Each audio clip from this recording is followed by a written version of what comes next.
Hey guys, this is Jacko Buddy with breakblock.org coming with you with part 3 of the basic level game maker tutorial series that we've been doing. In parts 1 and 2 we began work on our Maze Man game, which you see on my screen. If you haven't seen part 1 and part 2, I'll recommend that you go back and begin at the beginning of the series. You can either find those on Breakblock's YouTube channel, or you can find them at breakblock.org under the game maker section of the site. You'll see them listed under there. Now, last time during part 2, we went ahead and we added some functionality into our game. And so a lot of what we did was making our little character where he was able to move and everything like that. And we put him into level editor and we got him to run around. And I'll go ahead and run that again just so we kind of make sure we're on the same page as to where we're at for those if you are jumping in the middle or if you just need a little review. We had our character to where when you hit a key, he moves and he won't stop until he hits a wall, and I can't change his direction until he hits a wall again. And we went pretty quickly the other day through how we set up all of that. You know, we did a bunch of variables and some conditions, and some people who are watching these videos don't really understand, you know, what these things are here that we did, what these code blocks are, and what these variables mean. And so what I'm going to be doing in this part is we're going to take a little break from writing new code, and we're just going to take a little study session of what variables and condition statements really are in terms of programming. And so if you're already familiar with programming, either from another language or whatever, and you're comfortable with variables and expressions and condition statements and all that type of variable manipulation, you can go ahead and skip this part and head straight over to part 4. If you do not understand it, then I highly recommend you stick with this episode, as we're going to be just spending this entire time going over those concepts.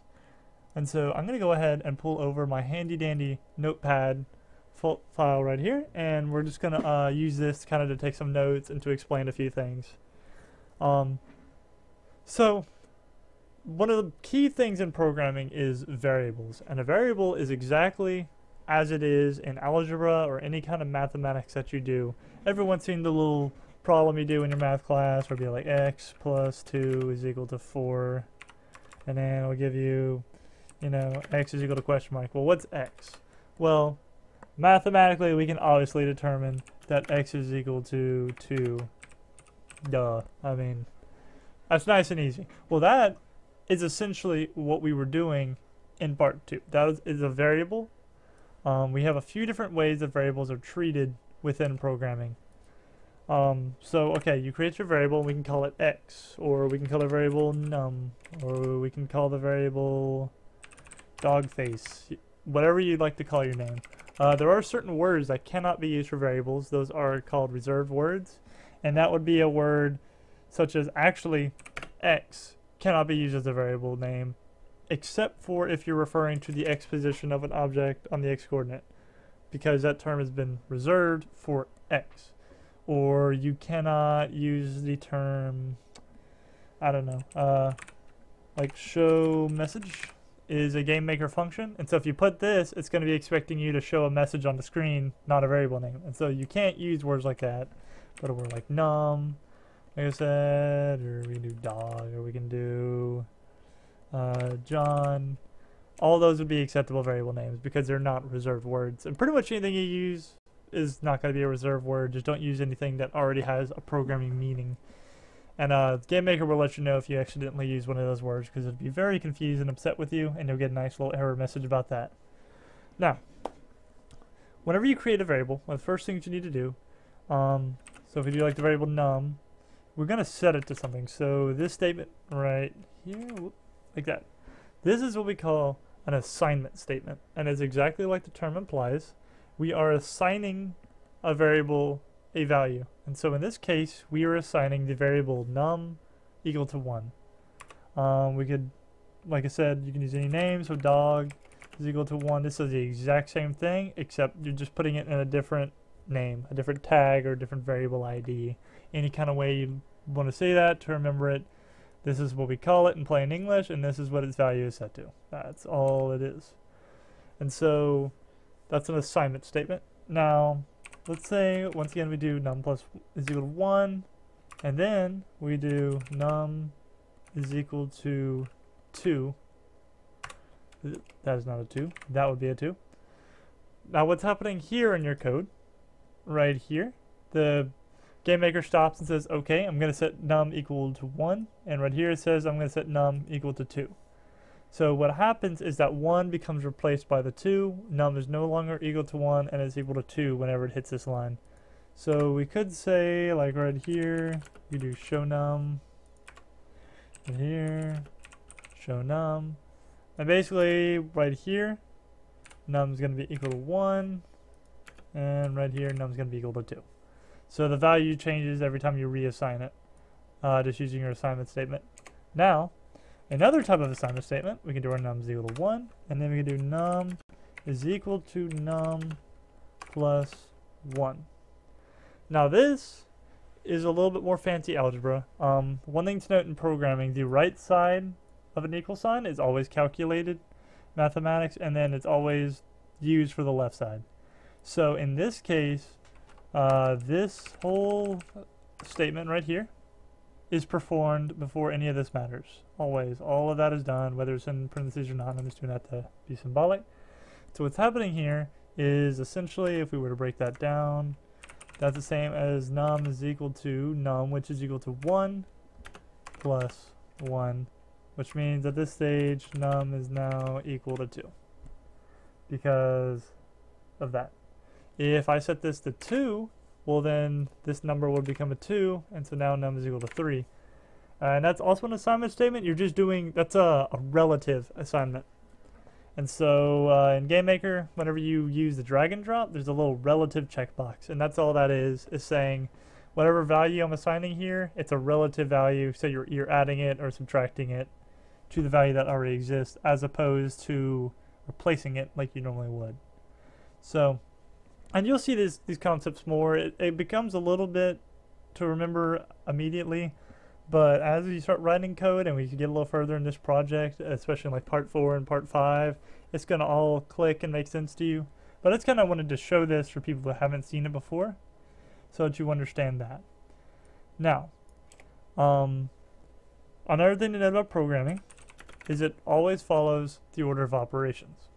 And so if I do 1 plus 1 times 0, well, actually, I don't even have to do this. If I do 1 plus 1 times 0, it's going to calculate this before it does the 1 plus. Because in order of operations in algebra, you always have your multiplying and your dividing going on before your addition and your subtraction. Also remember, vice versa, if I were to do this, parentheses are always calculated before something outside of parentheses in the order of operations in mathematics. And so if you're not familiar with the order of operations, you should take some time to become familiar with that. I'm making the assumption that pretty much anyone who's watching this video and is studying this at this point is probably old enough and far enough in their mathematics to understand your order of operations, so I'm not going to give a long algebra lesson here. But if you're not, Google it. There's a lot of really good math teaching websites and a lot of little sentences you can learn to help you remember the order of operations. But that is key, because if you mess up the order of operations, then nothing is going to work. If I were to do this, that would give me a final value of 1 plus 0 because of the multiplication, and then num is equal to 1 plus 0, so num becomes equal to 1. If I were to do num is equal to, open parentheses here, 1 plus 1 times 0, like that, then you would end up with num is equal to 2 times 0. And so anything times 0, of course, is 0. And so it would be a different value. You see that? And that's how a lot of errors in programming will occur, is you'll mix up these order of operations, and that makes all the difference right there, because that just completely changed my value from a 0 to a 1, which could make a big difference in a programming code. So that's just a few things about assignment statements. Pretty easy, normal stuff. The next thing I want to look at is condition statements. condition statements are very, very common in programming.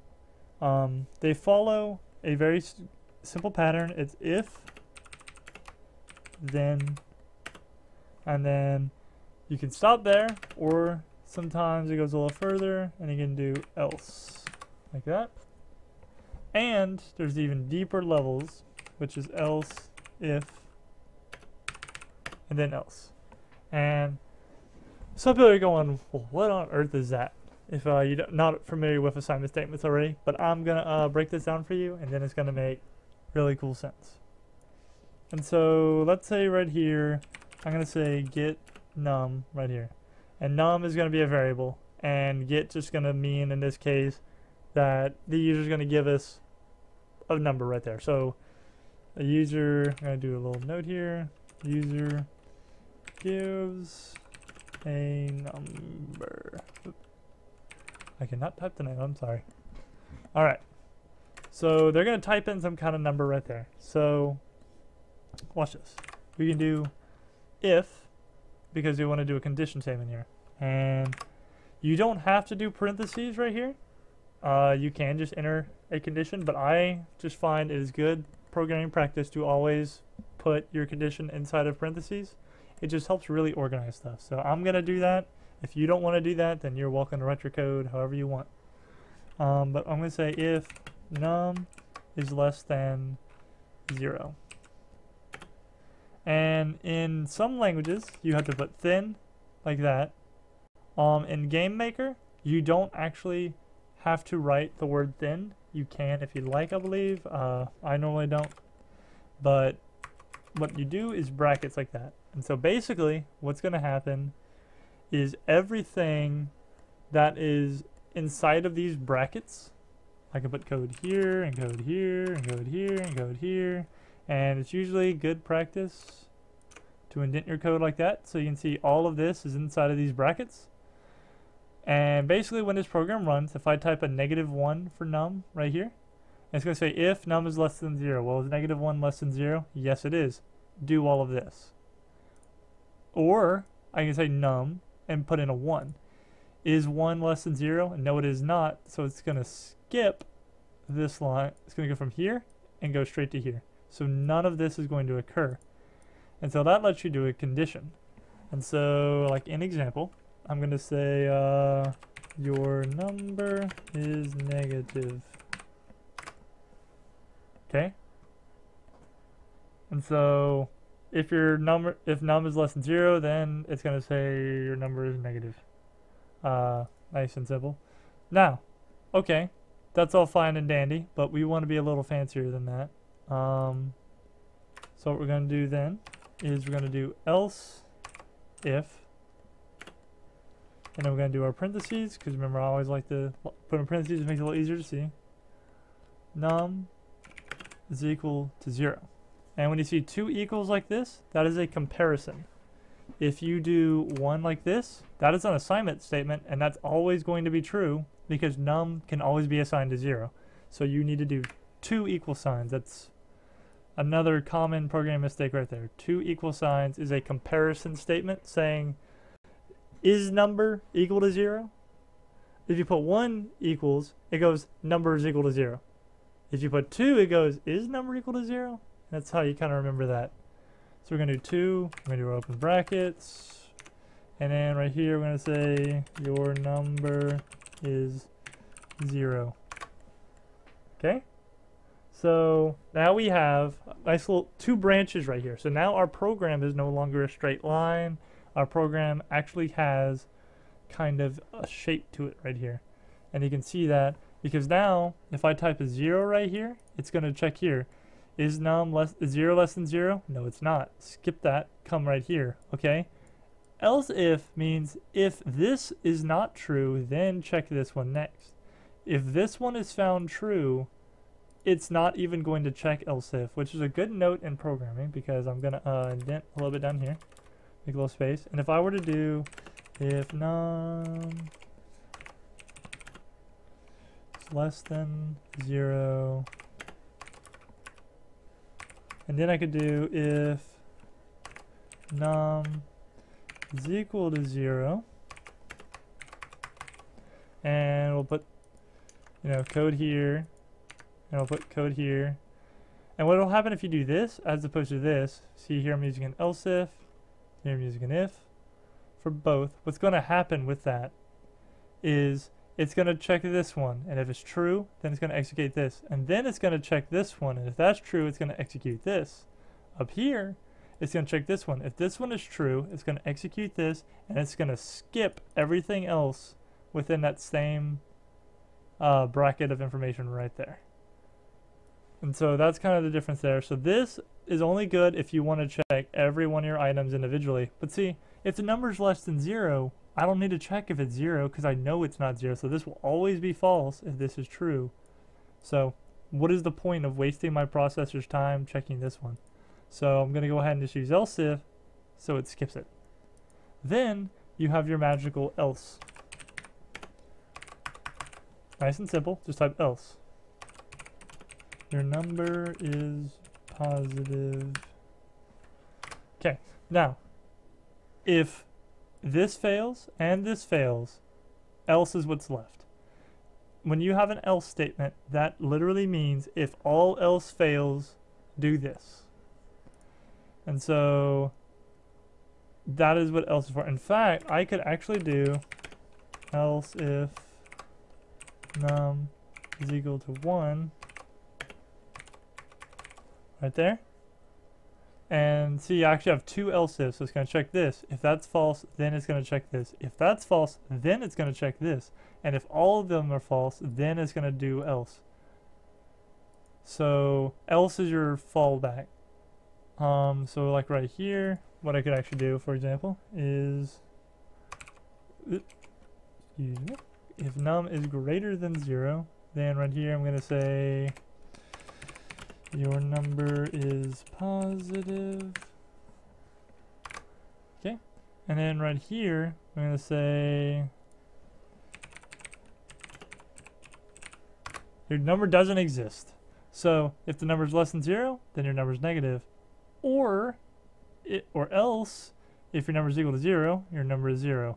Else, if your number is greater than 0, your number is positive. Else, your number doesn't exist, because it's got to be one of those. And so that's kind of your fallback. You can also go straight, like right here, I'm going to use this as an example. You can go straight to if and else. You're going to say if it's num is less than 0, do this. Everything else, do this. And so that's a good way to check for if, say, you want someone to type in a number between 1 and 10. You can say, if this number is greater than 0 and less than 11, then you know it's going to be 1 through 10. Else, tell the user that the number's wrong because you wanted something 1 through 10. And so that's what that's good for. This is kind of good for error checking in case something wrong is put in. But this is good because it branches out your program. So let's look at the stuff that we wrote the other day. No, I don't need to save. Okay, so what we did here is in our create event, and if you recall, the create event runs when an object is first dropped into the room. So when you run this game and it creates object player, it runs create. So we made a variable, can move is the name of the variable, and we set it equal to the number 1. So that was that assignment statement. Can move is equal to 1. Very simple. And then we came, like, say, to the left key, and we said, and there's our condition. You see that? If can move is equal to 1, then do everything. And see these green bars? I was talking about those as being blocks. Start of a block and end of a block. That's your bracket. That's literally your bracket key. They call that a block. And if you have trouble remembering that, remember that our group, breakblock.org, this is where we got our name from, is breaking a block. Because there's your start and there's your end, and I could put a command right here that says break, and it would actually jump out of this block. And so that's kind of where we got our name. But that's what that is. And if you look back in your control tab where we got all of these, right here, look, I have an else. Now, in drag and drop, they don't really have an else if. But one thing you can do to cheat on that is, and this is seriously cheating, you can do else and make a block, and then here do an if like that, And see, now it's else if this. So it'll only run this if this one is false. But that's not a very good way to do it because you can't do this to have 3 of them. You can only do that if you have 2 choices. In which that case you might as well just do else normally. Or do as a backup, the reason it's kind of showing you it's written code is when we get into some more advanced tutorials, we're not going to be doing this yet because we're trying to keep things nice and slow and steady for everyone. Right here though, I'll just show you, you have execute code. If I right click that, it brings me this box up. And I can actually manually enter this stuff. And do num is equal to 1. Let's see, it's gonna make my blah. Let's see. So that's basically how it's gonna go. As you can start, I'm sorry, I went to lowercase I. Fancy. I always forget about that because a lot of languages use capital. You just have to kind of learn that syntax as well. But you can see there's my if. If num is equal to 1, do this. And see, you don't need the thin in GameMaker, but some languages use it, and GameMaker will let you use it if that helps you memorize your code. If, then, and see, you can do else, or I guess, let's see. Oh, lowercase e. There you go. I'm running off of coffee tonight, so I apologize for my maximum capitalizing of everything. But see, so we have our if and our else, and so eventually we'll learn to use this. We're not going to go there tonight or even probably in the next tutorial because that gets a little more advanced, a little weirder because you're looking at real code, and a lot of the reason people learn GameMaker is so they can use drag and drop and never have to touch that in their life. So I'm going to be nice, and we're not going to use that for now. We're going to use drag and drop and be nice and fair and make things easy for you. But if you stick with my tutorials, you're going to learn to do GML, and I promise you, you're not going to regret it because GML is a very, very, very powerful tool in GameMaker that makes a lot of jobs in GameMaker a whole lot easier than if you're going to try and drag and drop everything. Because this drag and drop menu right here, look, this is just making our dude move and make sure he can't move in your direction while he's moving one way. And that's already 6 little blocks, and we're going to have like a scroll bar here before long. So if I start adding more code in there, I'm going to get this big, long scroll box, and I got to dig through these pictures, or I could just have some plain text to read, where you can type in some comments, things like that, so you can remember what you're doing. And so, that's, like I said, that's kind of an overview of variables and their expressions and condition statements. And so, I'm going to go ahead and wrap up this tutorial there, because we're going to go ahead and continue working on the main game in part 4. But in part 4, we're going to begin to look at doing a few more things with our game. We're going to be making some traps that if your player hits it, it'll restart the level. And so there'll be a way to lose in your game. And then we may go ahead and throw in the exit to the room as well. We'll just have to see how long everything takes. Now, I do suggest that if you're not pretty close to being on page with us at this point, go ahead and Google variables and expressions, things like that. You can even do it for GameMaker if you'd like, or just in general. Read up on it a little bit, because in the next few tutorials, we're going to start to pick up the pace a little bit, try and get moving a little quicker, because we need to get this game built, because I know some people start getting impatient, and they just want to follow these tutorial steps to make the game. So we're going to start kind of accelerating things a bit, and making this game. So if you're not on page, if you're having issues, go ahead, do a little research, watch this video again, whatever you need to do to really kind of understand what variables are and how you set them up and how you do a condition. Once you got that, go ahead and join me in part 4, and we'll be able to go on from there. And I just want to kind of add, this right here is my email for BreakBlock. If you have any questions, or if you have anything that you would like to see in the later episodes, like if you want to know how to do a certain thing, or you have a suggestion or feedback or anything, feel free to email me at this email. I check it fairly regular, and so if I get an email from you, I'll very likely reply or bring it up in the next video, because I'm doing this for you guys. I'm not doing this for me because I think my voice sounds cool on a microphone. So go ahead, drop me an email, let me know kind of what you think and what you'd like to see in future tutorials. And don't forget to check us out as well at breakblock.org. We have other tutorials on other subjects. The other parts of this series are going to be on there, as well as on our YouTube channel. But there are going to be written guides and stuff made for these kind of things on breakblock.org as well. And we're in the progress of setting up some forums for you guys so we can start communicating more and getting the community running. So I highly recommend that you come check us out. Again, that's breakblock.org. Alright guys, well, this has been part 3 of our tutorial series. And I hope that things are starting to make a little more sense for you. And I will see you in part 4 as we continue to make this game.